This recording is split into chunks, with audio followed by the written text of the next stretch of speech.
Les amis, très heureux de vous retrouver pour votre weekly La Liga. Vous connaissez maintenant le principe. Durant toute la semaine et en exclusivité sur TikTok, le soir, nous retrouvons Albert Masnou en direct de Barcelone, grande plume du quotidien catalan Sport, et Pablo Polo, son homonyme du côté du Real Madrid avec le quotidien Marca. Tous les jours, ils nous font un point éclairé sur l'une des actualités fortes des deux clubs. Cette semaine, beaucoup de choses. Je les ai notées parce que c'est absolument incroyable. Côté Real, on a parlé de Ferland Mendy, de Modric et Karim Benzema avec les appels, les sirènes de l'Arabie Saoudite, d'un milieu de terrain pour Carlo Ancelotti 100% français. On a parlé également de Ceballos, on a parlé de la guerre avec le voisin l'Atlético Madrid. Du côté du Barça, on a parlé de Laporta comme le roi du mercato. On a parlé de Ter Stegen, peut-être le meilleur gardien d'Europe, du bruit Pavard au Barça, de Lewandowski, superstar, ou encore d'un autre bruit, celui de Joao Félix. Si vous avez manqué tout ça sur TikTok, c'est toujours disponible, mais on vous offre cette formule. Là sur YouTube et Facebook, le weekly, toute la semaine, Real Barça, avec Pablo Polo et Albert Masnou. J'espère que vous êtes bien installés. C'est parti. Les amis, l'affaire Vinicius a réouvert la guerre entre le Real Madrid et l'Atlético. Vous vous souvenez de cette affaire-là il y a quelques jours avec ce mannequin jeté par les ultras de l'Atlético représentant Vinicius. Le monde du football s'est emparé de cette affaire. En marge de ça, le président de l'Atlético a réouvert les hostilités face à Florentino Pérez, face au Real Madrid. Que se passe-t-il entre les deux clubs voisins? Pablo Polo de la rédaction de Marca est avec nous. Salut Pablo, que se passe-t-il?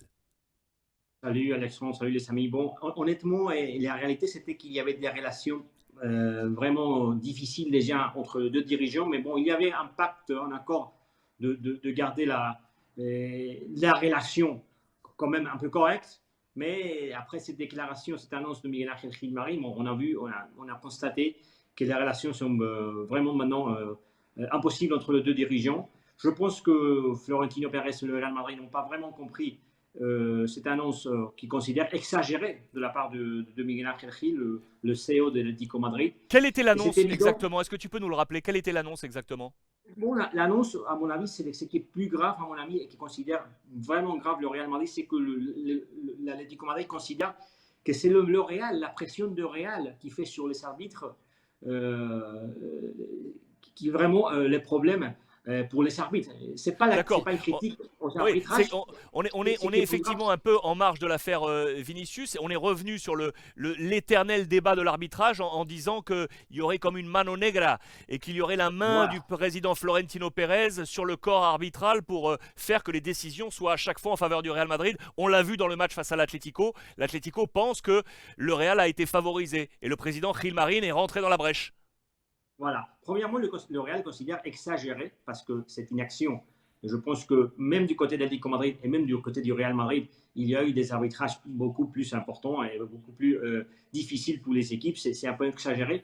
Mais le plus important pour le Real et le plus difficile à comprendre, c'est le fait d'accuser le Real de mettre la pression sur les arbitres. Je pense que le Real considère que l'Atlético Madrid a le droit de critiquer un arbitrage qu'il considère peut-être pas juste sur un derby. Mais critiquer et accuser le Real Madrid, c'est ça qui a vraiment dégoûté le Real Madrid. Et le Real pense que c'est une stratégie de Miguel Ángel Gil, premièrement parce que c'est une manière d'échapper de critiques, de problèmes qu'il a le dirigeant de l'Atlético Madrid avec les supporters ultra qui sont déjà dans les stades et qui continuent à faire de gestes racistes, xénophobes sur le joueur de Vinicius depuis déjà longtemps. Après, c'était une manière aussi d'échapper de critiques sportives parce que l'Atlético Madrid, il ne faut pas oublier, il est plus dans la compétition sauf que la Liga. Il est éliminé de la Champions League, quatrième. Il n'est plus même dans la Première Ligue, dans la Europa League. Et après, il est éliminé aussi de la Coupe du Roi. Alors, le seul objectif qu'il reste, c'est de rester quatrième sur la Liga pour garder l'année prochaine une place à la Champions League. Alors, important, c'est une situation que jamais on avait vécue avec Simeone et à l'Atlético Madrid. Et la troisième raison du Real Madrid, c'est que, évidemment, c'est une manière aussi de ne pas parler du futur de Simeone, parce qu'il y a une partie de supporters de l'Atlético Madrid qui pensent que l'étape de Simeone s'est terminée, mais par contre, les ultras pensent aussi toujours à soutenir Simeone. C'est un geste aussi de Miguel Ángel vers ses supporters, et l'influence que ces supporters mettent sur l'Atlético Madrid, c'est évident. C'est grave à mon avis, il faut arrêter ça, et je trouve normal aussi le Real Madrid est vraiment étonné pour cette geste, cette annonce officielle de Miguel Ángel Gil. La guerre est réouverte entre les deux clubs. Daily Real Madrid, lundi 30 janvier.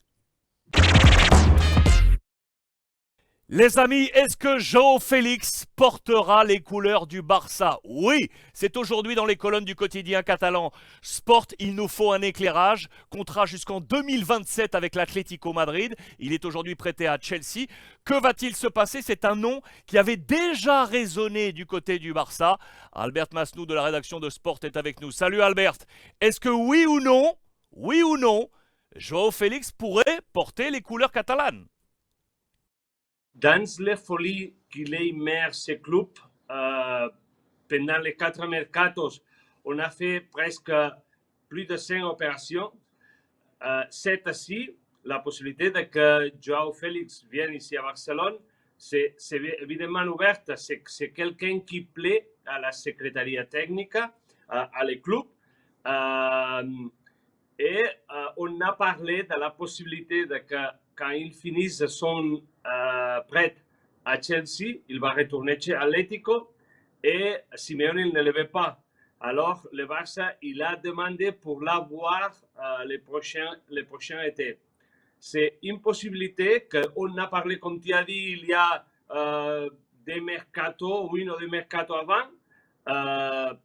Mais le prix, c'était impossible. Après la tense relation entre lui et Simeone, la porte il est ouverte à ce moment et il retournera être ouverte à l'été.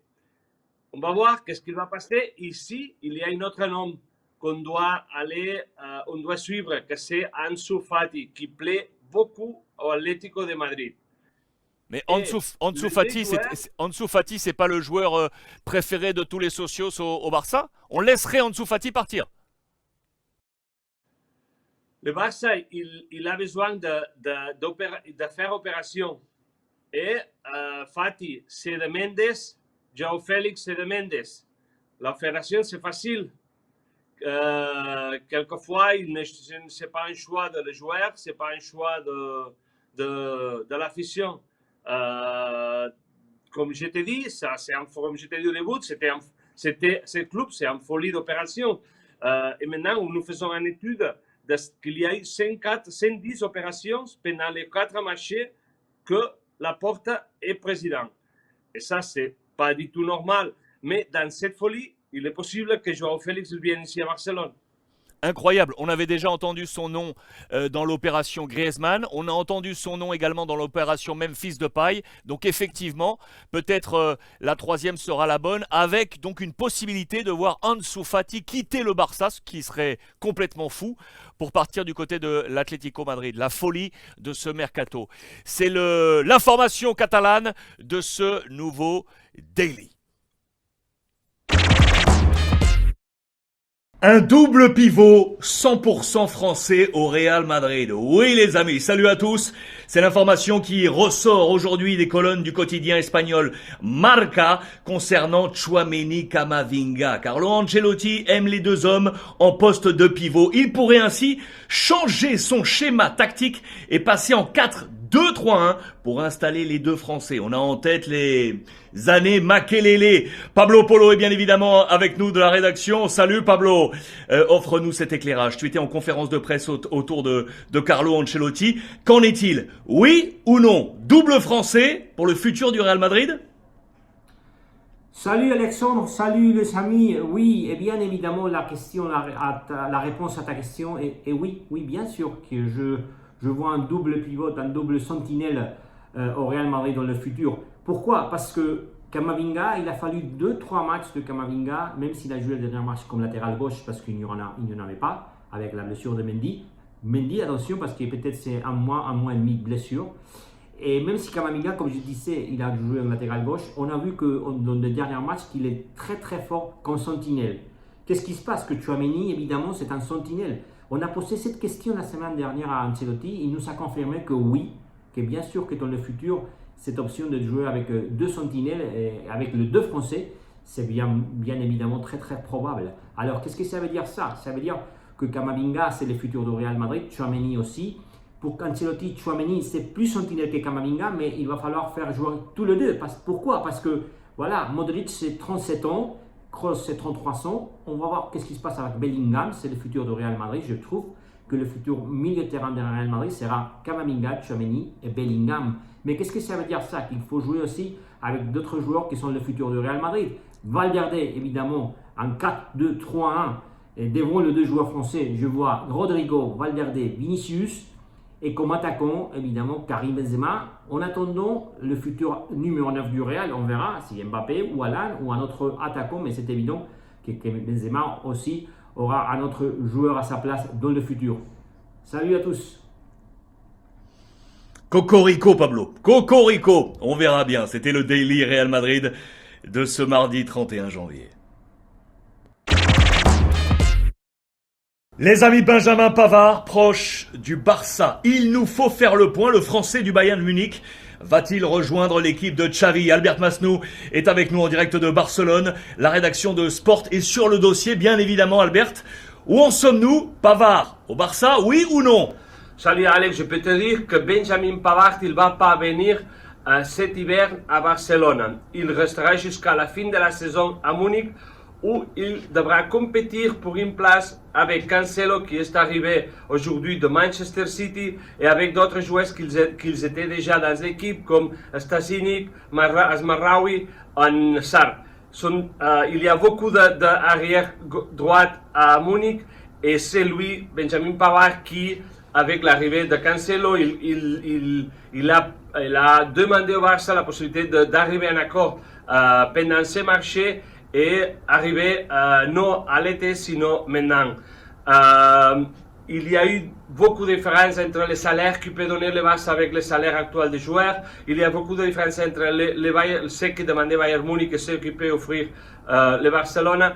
Et tout a été cassé jusqu'à l'été. À l'été, s'ouvre une autre possibilité. C'est l'équipe, le Barça, il aura vraiment de la nécessité de signer un arrière droite parce que aujourd'hui Hector Bellerin il est parti à jouer à Portugal et maintenant il n'y a de joueurs qui peuvent jouer dans cette place. Il y a Koundé, il y a Araujo, il y a Sergi Roberto, mais aucun de ces joueurs c'est sa position naturelle, Et le Barça, il va chercher quelqu'un qui peut jouer comme position naturelle, comme arrière droite.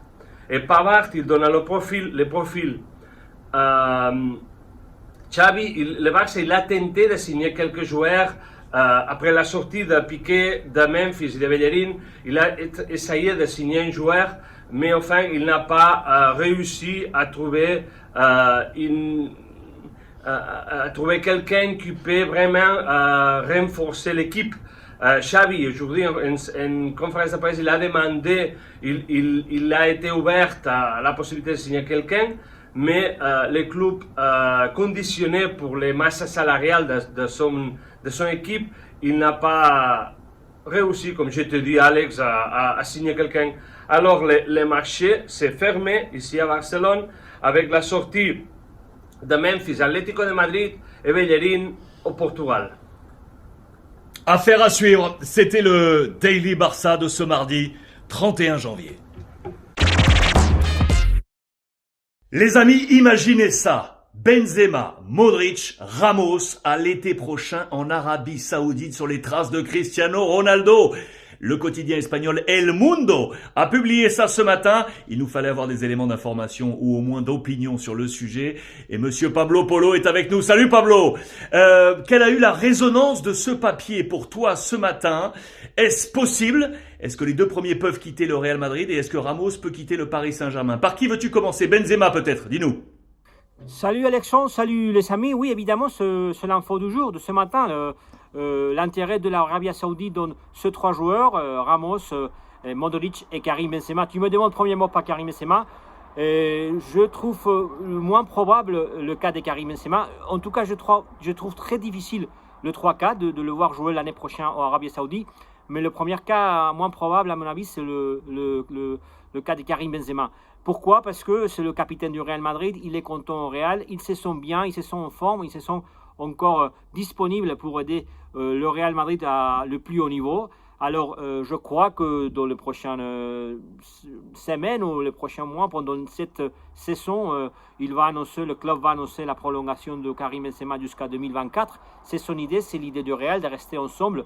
Pourquoi un an? Parce que Karim Benzema, depuis des années, je pense qu'il préfère prolonger seulement un an et voir comment ils se sont pour l'année suivante. Il ne veut pas rester au Real Madrid s'ils ne se sont pas utiles, s'ils ne se sont pas importants. S'il ne peut pas donner et aider au Real Madrid à gagner des titres, alors il signera, je pense, jusqu'à 2024. Alors c'est un cas, je trouve, difficile, trop difficile quand même l'année prochaine de voir Karim Benzema jouer à l'Arabie Saoudite. Donc Benzema devrait rester au Real Madrid 2024 si on comprend bien tes propos. Si je reste stricto sur le Real et donc Luka Modric, on avait parlé ensemble ces derniers jours sur TikTok de l'émergence et la volonté du Real d'implanter, ça y est, les Français Camavinga et Tchouaméni. Est-ce que cela signifie que ça ouvrirait la porte à Luka Modric? Oui, Alexandre, le cas de Modric c'est différent, je trouve, à le cas de Karim Benzema. Et je ne suis pas si sûr qu'il restera au Real Madrid l'année prochaine. Arabie Saoudite, c'est une possibilité. Je ne pense pas, évidemment, que c'est la première option de Luka Modric. Mais c'est évident qu'il est 37 ans et que cette année sera très important pour le futur de Luka Modric. Il faut rappeler que le Real Madrid essaye de signer le transfert de Bellingham, un joueur très cher, plus de 100 millions pour le Real Madrid, le joueur des Borussia Dortmund. Et c'est évident que si Modric, d'ici jusqu'à la fin de saison, il voit qu'il ne participe comme il voudrait au Real Madrid et qu'il ne se sent pas vraiment un joueur avec l'importance qu'il a eu pendant des années. Après, il a gagné tout au Real Madrid. Il est champion d'Europe, il est ballon d'or au Real Madrid. Alors, je pense que comme les cas de Karim Benzema, il ne restera pas ici pour pas être protagoniste au Real Madrid. L'Arabie Saoudite est intéressée, c'est évident, c'est un joueur hyper important pour l'Arabie Saoudite parce qu'il donnera évidemment en plus à le championnat en Arabie. Mais je crois que Modric, évidemment, c'est un futur incertain et on verra qu'est-ce qui se passe à la fin de saison. Donc là, il y a un point d'interrogation, on l'a compris. Plus de certitude pour Karim Benzema, point d'interrogation pour Luka Modric. Qu'en est-il de Ramos, qui n'est plus au Real, bien évidemment au Paris Saint-Germain? Ton opinion sur le sujet, et je crois que tu vas me parler assez logiquement de l'arrivée de Skriniar à Paris. Oui, Ramos, c'est l'autre joueur qui a intérêt à l'Arabie Saoudite et qui voudrait vraiment l'avoir dans son championnat, mais c'est évident que c'est encore très précipité. Je trouve, et c'est important, le cas plus probable, le cas de Ramos, de le voir jouer à l'Arabie Saoudite. Pourquoi? Parce que son futur au PSG est incertain. Je ne pense pas qu'il va prolonger au PSG. Le club n'a rien décidé encore. Il faut attendre qu'est-ce qui va se passer à l'équipe dans le club au niveau des titres cette année et aussi constater la performance de Ramos pendant ces prochains mois. Mais son salaire aussi est très élevé, alors je trouve pas vraiment difficile qu'il prolonge au PSG. Et pourquoi l'Arabie Saoudite? Parce que je crois qu'il y a le fait d'avoir Cristiano Ronaldo, qui avait déjà joué avec lui au Real Madrid, ça peut l'aider à adopter cette décision de jouer avec Cristiano à l'Arabie Saoudite. Mais il faut attendre, mais je trouve le cas plus probable de ces trois joueurs. À bientôt, mes amis. Opinion et éléments d'information signé Monsieur Pablo Polo. Voilà une prochaine fenêtre de mercato qui s'annonce. Pablo, très agité. C'était votre Daily Real Madrid. Les amis, une question pour vous. Ter Stegen, le gardien du Barça, est-il actuellement le meilleur gardien d'Europe? La question est posée. Albert Masnou de la rédaction de Sport est avec nous. Salut Albert. Question posée parce que il est en train d'enchaîner Ter Stegen et on a en tête le fait que Manuel Neuer se soit blessé. Donc normalement le titulaire pour la sélection allemande, ce serait lui. Est-il le meilleur gardien d'Europe actuellement, Albert? Oui, Alex, pour moi, oui. Le problème, c'est que le Barça ne joue pas la Champions League et quand tu n'es pas la Champions League, il semble que tu es en deuxième division. C'est comme ça. Mais les numéros de Ter Stegen cette année sont impressionnants. Il fait par exemple un 84% d'arrêts. Et ça, non, il n'y a autre gardien en Europe qui fait ce numéro. En Espagne, par exemple, ces numéros sont stratosphériques. Il a, avant le match de Saint-Nuit contre le Betis, il a joué 18 matchs. De ces 18 matchs, 14, il n'a encaissé aucun but, 0 but close. Et ça, il a encaissé seulement 6 buts cette saison à la Liga. De ces 6 buts, 2 sont de penalty, les autres 4 sont d'actions de jeu. Ici en Espagne, on a vécu quelque chose comme ça depuis beaucoup de temps. On doit se ressouvenir de Liaño, un gardien qui s'appelait Liaño et qui jouait au Deportivo. Les numéros de Ter Stegen sont, comme je te dis, sont impressionnants. Et ça fait que le Barça soit en tête de la compétition de la Liga. Si le Barça, traditionnellement, il joue en attaque, il a un peu la philosophie d'aller en attaque toujours, cette année, la construction, c'est en défense. C'est arrière, c'est avoir les buts à 0. Et ça, si tu peux faire ça, tu lui donnes beaucoup de possibilités de gagner des matchs. Dans cet entourage, ce nouveau scénario, Ter Stegen, c'est l'homme clé, c'est le star. S'il est devenu, après la sortie de Piqué, capitaine, c'est pour une raison, et c'est celle-ci. L'année, c'est merveilleux pour lui, pour Ter Stegen, parce que pour première fois à sa vie, il a la possibilité d'être titulaire avec la sélection allemande aussi. Après la blessure, la chronique blessure de Neuer, qu'il s'est blessé en skiant. Maintenant, la porte pour être titulaire à la sélection allemande, il est ouverte aussi pour Ter Stegen. Et c'est pour ça que je te dis qu'il vit une saison merveilleuse. Ce qui est sûr, c'est que, et pour le Barça, pour Xavi, et finalement donc pour l'Allemagne, il n'a pas le droit de se blesser. C'était le Daily Barça de ce mercredi 1er février. Les amis, y a-t-il un cas Ferland Mendy au Real Madrid? Le Real est-il en train de s'interroger sur le futur de l'international français? Vous allez comprendre pourquoi. Pablo Polo de la rédaction de Marca est avec nous. Salut Pablo. Ces dernières 48 heures, vous avez publié un papier retraçant les blessures de Ferland Mendy depuis son arrivée. C'est sa 4e saison et il est de nouveau absent pour des blessures musculaires. Madrid est-il en train de s'interroger? Salut Alessandre, salut les amis. Oui, bien sûr que le Real est en train de s'interroger. Mais je pense qu'il faut le dire honnêtement, cette histoire commence déjà depuis, je dirais, au début de saison, au mois de septembre. Il y a eu de contacts entre le sergent de Ferland et le Real Madrid pour essayer d'une prolongation. Alors, il n'y a pas eu une réponse positive du côté du Real Madrid. Alors, c'est un geste déjà décisif à mon avis, le fait que le Real Madrid ne soit pas intéressé à prolonger un joueur qui, à mon avis, a été vraiment capital dans le succès du Real Madrid ces dernières années parce qu'il a donné l'équilibre, il a donné défensivement beaucoup au Real Madrid. Mais par contre, le Real Madrid, évidemment, s'il ne veut pas prolonger, c'est peut-être parce qu'il y a une option de futur et après parce qu'ils ne sont pas vraiment contents avec le Ferland. Mais par contre, Carlo Ancelotti, c'est un joueur très, très, très important. Mais bien sûr qu'il s'interroge. On verra à la fin de saison qu'est-ce qu'ils vont faire parce que c'est évident que c'est un joueur avec un marché important. Et s'il ne prolonge pas, si le Real est décidé à ne pas les prolonger, peut-être qu'ils sont intéressés, comme tu dis, de chercher une offre parce que c'est un joueur vraiment important dans le marché. Il a coûté, je me souviens, 50 millions, je crois. Et je pense que s'il revient sur les compositions de Carlo Ancelotti et il retrouve son niveau, c'est un joueur intéressant pour beaucoup de clubs, un latéral gauche important dans le marché. C'est surprenant parce qu'effectivement, on a lu encore ce matin dans Marca que la stratégie du Real, on l'avait lu hier, était de ne pas prendre de joueurs au marché hivernal. Ce n'est plus la stratégie du Real Madrid. On veut se concentrer sur la jeunesse qu'on a ramenée, les Tchouaméni, les Camavinga, les Rudiger, les Vinicius, Régnier qui va arriver, les joueurs comme ça qui vont être Hendrick qui va arriver également. Mendy est un jeune joueur encore.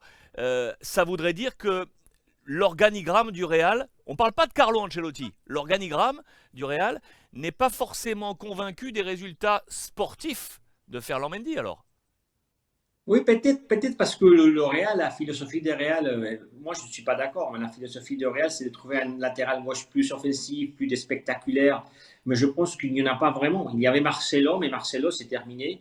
Et Ferland, il a montré, et il a mérité reprendre la place de Marcelo, un latéral gauche extraordinaire. Et avec lui, il a eu de la Liga, il a eu avec Zidane, il était vraiment important, et avec Ancelotti, vraiment important. Mais c'est vrai que peut-être c'est un profil que dans les clubs n'arrive pas à convaincre tout le monde. C'est pour ça qu'on s'interroge toujours de son futur. Mais c'est évident que pour l'année prochaine, si Ferland part, il faut chercher un latéral gauche titulaire. On a vu on a déjà tous publié dans les médias que Franck Garcia, le latéral gauche de Rayo, qui est un joueur de l'académie de Real, va revenir. Le Real Madrid va payer 5 millions d'euros. Mais c'est, à mon avis, je ne pense pas que les Real non plus, je ne vois pas, je crois, Franck Garcia l'année prochaine comme un joueur titulaire. C'est peut-être un joueur pour remplaçant, de donner des minutes pour progresser. Mais il faudra un latéral gauche titulaire si Ferland part. C'est clair. Je te pose une dernière question. Est-ce que l'avenir de Ferland Mendy dépend également de l'avenir de Carlo Ancelotti? Je te pose cette question parce qu'on s'interroge ici en France de l'avenir de Carlo au Real. Vraisemblablement, on pense déjà au futur coach du Real Madrid. Si Carlo venait à ne pas rester au Real Madrid, est-ce qu'il y aurait un effet domino? Il y a une certaine protection quand il y avait Zidane. Il y a une certaine protection avec Carlo Ancelotti de Ferland Mendy.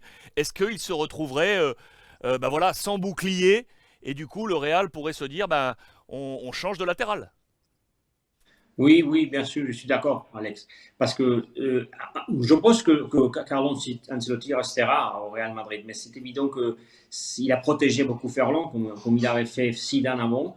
Et il y a eu des conversations pendant la saison à propos de la situation de contrat de Ferland. Et Ferland, je pense qu'il sait qu'il a le soutien de Carlo Ancelotti. C'est évident que si Carlo, l'année prochaine n'est pas au Real Madrid, ça sera vraiment un obstacle pour Ferland. Mais en tout cas, Ferland, je pense que s'il il voit que son contrat ne se prolonge pas, il considère que son contrat n'est pas au niveau qu'il a montré. La plupart des joueurs ont prolongé son contrat sauf lui, c'est vrai, c'est la vérité.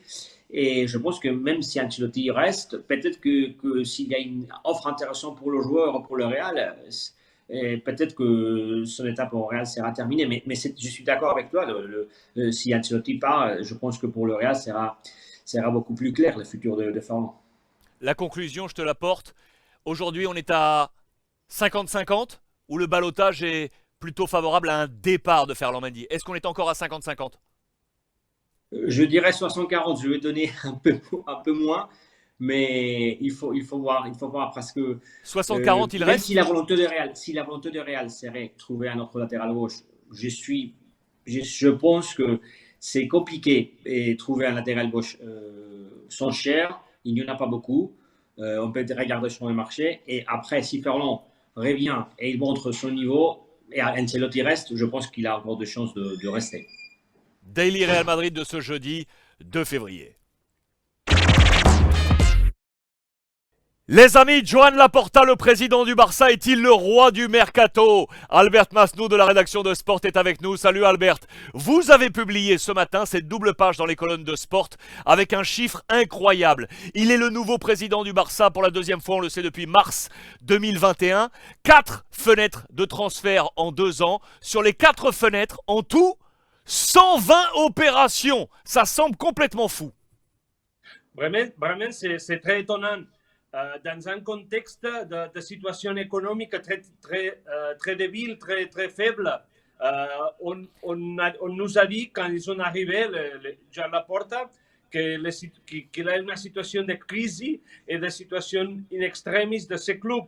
Et le résultat, c'est que 2 ans après, ils ont fait 120 opérations. Que ça, c'est étonnant, c'est incroyable. Et c'est qu'on se souvient de quand on est allé à signer le Lewandowski, le staff de Bayern Munich, on s'est moqué, on disait, bon, c'est l'unique club, le Barça, c'est l'unique club qui peut payer sans argent.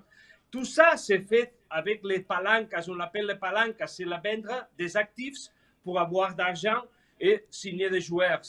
l'idée générale, c'est un peu faire ce qu'il a fait le Madrid de les Galacticos. Il est dans une situation difficile. Ils ont commencé à signer de bons joueurs pour que ça, il donne des résultats, sportifs, des résultats économiques, parce que les sponsors ils viennent ici. Mais une chose, c'est signer Lewandowski et l'autre, c'est signer 120 joueurs. Ça, c'est incroyable, c'est étonnant. On parle bien sûr de première équipe et le deuxième. Mais ici, au deuxième, ils ont venu beaucoup de joueurs qu'on ne connaît pas, on n'a pas joué avec les clubs et après, ils ont reparti. On peut aussi, on peut se demander pourquoi passe tout ça.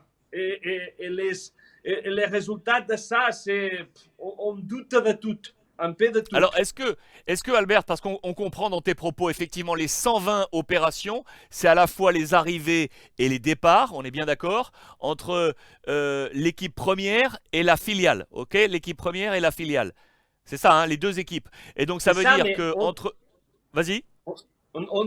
Quand, par exemple, Gabi, il monte, ça, c'est pas une opération. C'est quelqu'un qui est dans les clubs et qui monte aux premières équipes. Ça, on ne parle pas de ça. On parle de quelqu'un qui entre ou qui sort pour la porte. D'accord, ok. C'est pas quelqu'un qui était déjà au club en équipe B et qui monte en équipe première. C'est vraiment des signatures d'entrée ou de sortie. Et donc on s'interroge sur effectivement tous ces profils qu'on ne connaît pas et qui seraient arrivés au Barça pour repartir. Est-ce que ça veut dire qu'on s'interroge sur les transferts d'argent et autres? On s'interroge là-dessus aujourd'hui? On se demande beaucoup de choses, mais au fond, on est si simple que si on dit, bon, si le ballon entre, ça, c'est pas important. Ça, c'est l'esprit un peu méditerranéen. Et c'est comme ça qu'il nous va. Beaucoup de fois, il ne marche pas bien du tout. Mais on parle de ça. Et si le ballon entre, ça marche. Pas de problème. Et à ce moment, l'équipe, il est au milieu de la saison de la Liga. Il est premier, avec beaucoup de différences avec le Real Madrid et avec 50 points. Que ça, c'est incroyable. Jamais vécu. Seulement avec Tito Villanova. Et c'est pour ça que, oui, on se demande beaucoup de choses. Mais l'esprit général ici à Barcelone, de l'afición, c'est bon. L'équipe marche, alors tout va bien. Albert, tu as parlé de ces palancas, en français donc les leviers financiers avec la vente des actifs du Barça, Barça Studio, les parts de plusieurs entités autour du Barça pour avoir des fonds, des liquidités.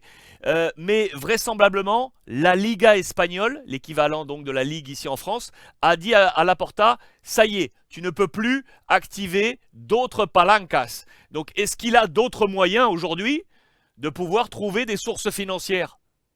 Bien sûr, Alex, la vente de joueurs, c'est une option.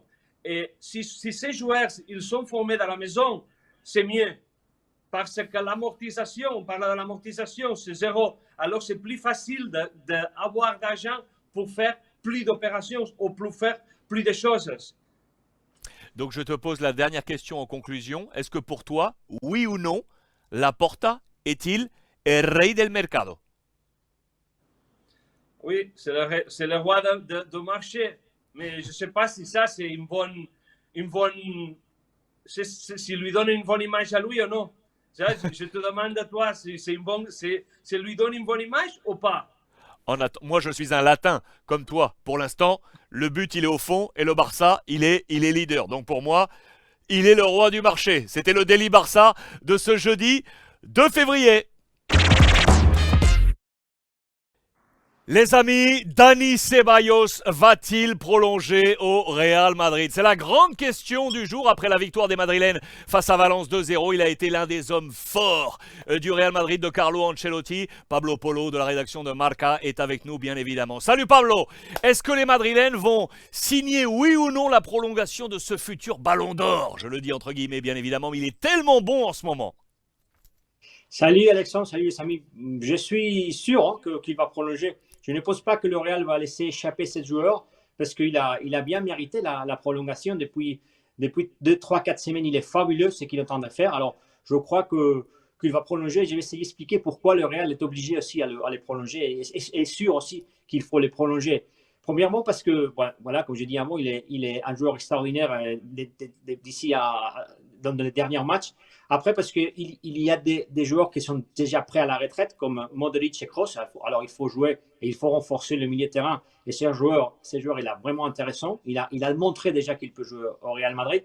Après, parce que Florentino Pérez, il essaye, je suis sûr, de récupérer un peu l'identité espagnole du Real Madrid.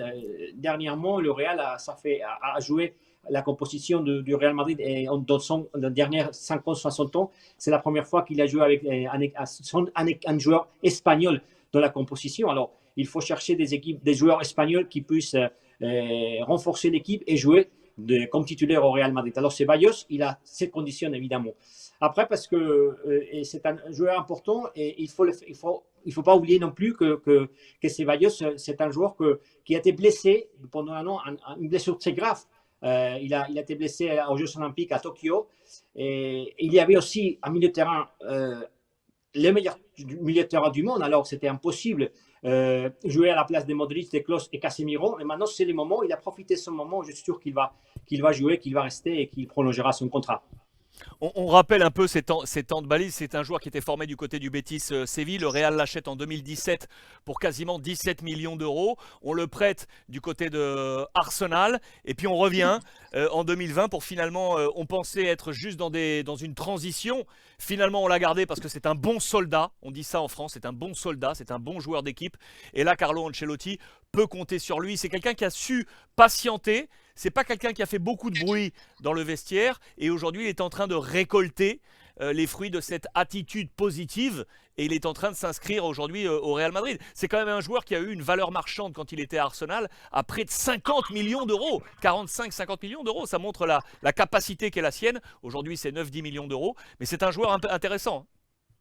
Oui Alexandre, mais attention parce que s'il continue cette progression, je suis sûr que le mois de juin, il va récupérer sa valeur, peut-être 30, je ne sais pas si 40, mais 30 millions, 40 millions. Et c'est vrai que c'est intéressant pour le Real s'il a besoin de l'argent et vendre le joueur à Ceballos et prendre 40 millions, mais ce n'est pas le cas parce que je pense qu'au milieu de terrain, il y en a besoin vraiment de joueurs. Parce qu'il y a des cas différents. Par exemple, Asensio, c'est vrai que la concurrence à l'attaque, c'est différent. Il y a des joueurs, je pense, qui peuvent jouer à la place d'Asensio. Mais attention, parce qu'au milieu de terrain, le Real Madrid est obligé à chercher des joueurs importants et prendre le témoin des Modric, Kroos et Casemiro. Alors, Ceballos, il a profité de ce moment-là pour se mettre dans l'équipe, pour montrer qu'il peut jouer. Et je pense qu'Ancelotti va aussi pousser parce que le Real Madrid est obligé un peu aussi parce que je crois qu'Ancelotti, pour lui, c'est aussi une priorité. Daily Real Madrid de ce vendredi 3 février. Les amis, je vous pose une question. Y a-t-il une personne sur cette planète qui peut ne pas aimer Robert Lewandowski? D'après moi, c'est impossible. Le meilleur buteur de la Liga espagnole, le buteur du Barça, qui est en train de réussir une saison absolument incroyable. Albert Masnou de la rédaction de Sport est avec nous. Salut Albert. Je le disais, personne sur cette planète ne peut pas l'aimer. C'est impossible, c'est impossible. Je suis sûr que tu l'adores. Bien sûr. Ici à Barcelone, traditionnellement, on n'a pas eu beaucoup d'avant-centres à l'estyle neuf. On a eu des joueurs qui peuvent jouer pour les côtés, ils se mouvent pour les centres, mais lui, c'est un avant-centre à l'ancienne, pour le dire. Et on avait des doutes de comment il va encasser ici, avec les jeux de l'équipe, avec son âge aussi. 34 ans. Comment 34. Ouais, 34. Alors, on a fait une grosse inversion. On a payé 50 millions d'euros, je crois. Alors, bien sûr qu'il est un grand joueur, mais on doutait de comment est-ce qu'il peut y aller ici à Barcelone. Et après, en demi-saison, on peut être que content de lui, de son rendement, de ses buts, de tout ce qu'il a fait. Il est dans le même sens que presque tous les années à Bayern Munich, avec beaucoup de buts pour aller à fin de saison à la Liga au 30-35, ça c'est superbe, c'est extraordinaire. Et on est super content de lui. En plus, il a eu une très bonne adaptation dans les clubs il a fait un petit clan avec les joueurs nordiques comme Ter Stegen, comme Christensen, comme De Jong. Ils ont une super relation entre eux et ils ne font pas un clan dans l'équipe. Ils sont partis de tout. Mais l'âge et l'idiome et bien sûr la culture, ils les ensemblent un peu. Est-ce que toi, tu as douté? Parce que tu le disais, effectivement, on était entre 45 et 50 millions d'euros, ce qui est un gros transfert pour un joueur de son âge. On rappelle que quand il avait signé au Bayern en provenance du Borussia Dortmund, il était arrivé libre. Le Bayern avait réussi un gros coup, alors que là, le Barça a lâché effectivement entre 45 et 50 millions d'euros. Est-ce que toi, tu as douté? Est-ce que tu as douté de lui? Parce qu'on avait tous en tête les grands numéros 9 avec les Eto'o, les Thierry Henry, les Zlatan Ibrahimovic, tous ceux qui étaient passés où il y a eu toujours quelque chose qui finalement a mal accroché. Lui, on a l'impression qu'il est là depuis 55 ans, que tout se passe bien, que tout le monde l'adore, tout lui sourit. C'est comme ça. Son rôle, ça n'a été pas facile au début parce que c'est bien sûr qu'il est le numéro 9, mais qu'est-ce qu'il vient venir faire ici? Il vient à substituer Léo Messi, les stars de l'équipe. Et ça, on doute toujours de quelqu'un joueur qui vient à faire son rôle. Ça, c'est impossible jouer comme Léo Messi. Mais peu à peu, il n'a pas le grandeur de Léo Messi, bien sûr, mais il a conquéri le cœur de l'équipe et de l'afición avec ce but, son profil bas, tranquille. Il n'a pas les merchandising de Messi, Neymar ou Mbappé, mais c'est quelqu'un fiable. Je te pose la dernière question. Va-t-il terminer Pichichi de la Liga? Benzema, il n'est pas à son top cette saison. Il a eu beaucoup de blessures. Maintenant, il retourne à être blessé. Il n'y a aucun que lui qui peut faire aussi de buts comme lui. Je crois qu'il va arriver 32 buts. Lewandowski, plus d'une trentaine de buts au terme de cette saison 22-23. C'est la prédiction d'Albert Masnou. C'était le Daily Barça de ce vendredi 3 février. Voilà pour ce débrief. Real et Barça, toute l'actualité de la semaine. Me reste à vous souhaiter un très très bon week-end et n'oubliez pas, on se retrouve dès lundi sur l'ensemble des plateformes et pour cette actualité exclusive sur TikTok tous les soirs. Et vous êtes de plus en plus nombreux. Merci de votre énergie. Ça compte. On se retrouve sur le hashtag Fairplay. Passez une bonne fin de week-end et on se retrouve cette semaine.